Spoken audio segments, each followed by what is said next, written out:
Have you ever had a thought so disturbing that you became afraid of yourself? A thought that appeared suddenly, without warning, without invitation. And the worst part is, you didn't even want to think about it. But the more you tried to push it away, the louder it became. For many Christians, this becomes a silent prison because no one talks about it.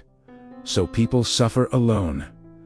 They pray and still feel invaded by thoughts they hate, thoughts full of fear, violence, blasphemy, sexual confusion, dark images, cruel ideas, shameful impulses. And after a while, they begin asking terrifying questions.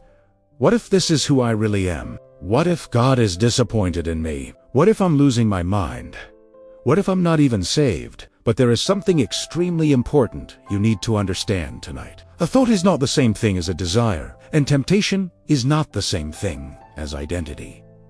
Some of the thoughts that torment you the most are actually the very thoughts your heart rejects. That is why they disturb you. People rarely panic over thoughts they truly love.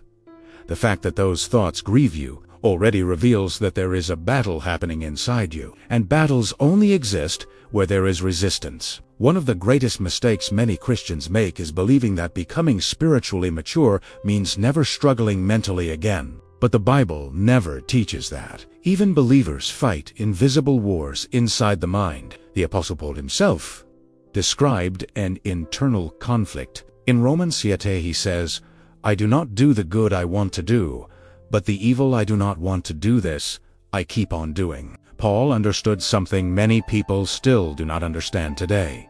There is a difference between the flesh, the mind, spiritual warfare, and the heart. Not every thought entering your mind came from your heart. And this is where many sensitive Christians become trapped, because they confuse intrusive thoughts with personal identity.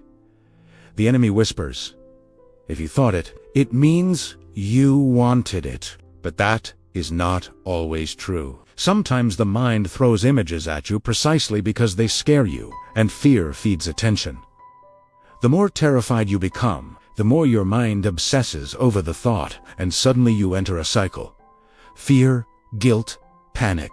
Many Christians live exhausted because they are fighting thoughts with shame instead of wisdom, and shame loves secrecy. That is why so many believers smile in public while secretly feeling contaminated inside. But listen carefully. Jesus was tempted too. Hebrews says he was tempted in every way, yet without sin.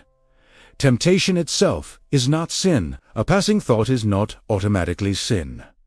An intrusive image is not automatically sin. The real danger is not the existence of the thought. The danger is building a home for it. Martin Luther once said, you cannot stop birds from flying over your head, but you can stop them from building a nest in your hair.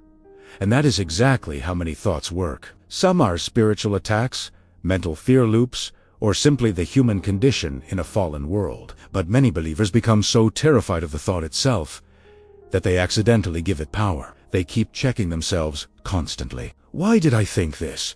What does this mean about me? And the mind becomes trapped in But the gospel was never meant to turn you into a prisoner of fear. God is not standing over you waiting for a random thought. He sees deeper than the thought.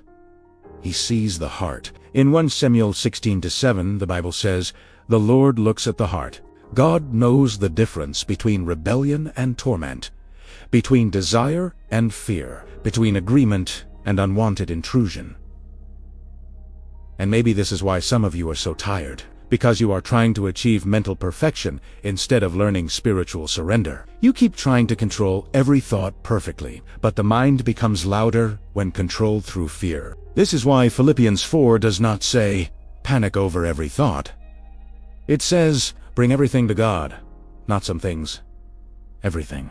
The fear, the shame, the confusion, the exhaustion. And maybe one of the most healing things a believer can understand is this. You are not defined by every thought that enters your mind.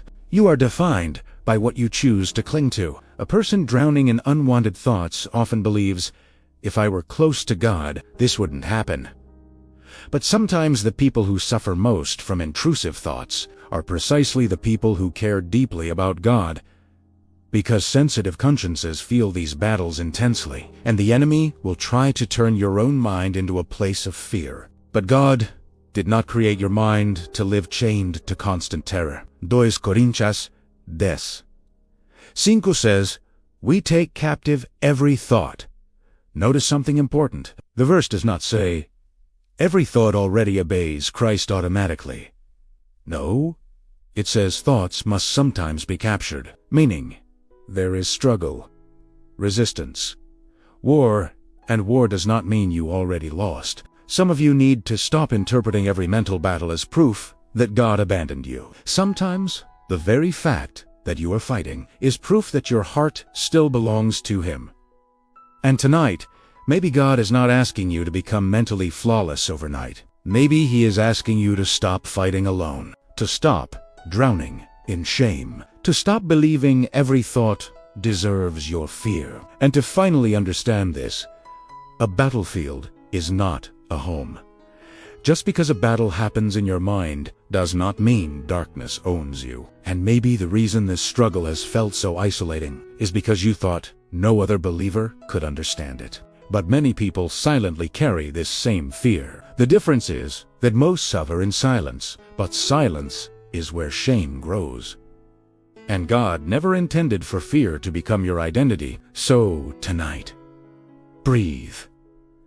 Not every thought is your voice. Not every fear is your character. Not every mental battle defines who you are. And the God who sees your mind also sees your exhaustion. He knows you are fighting.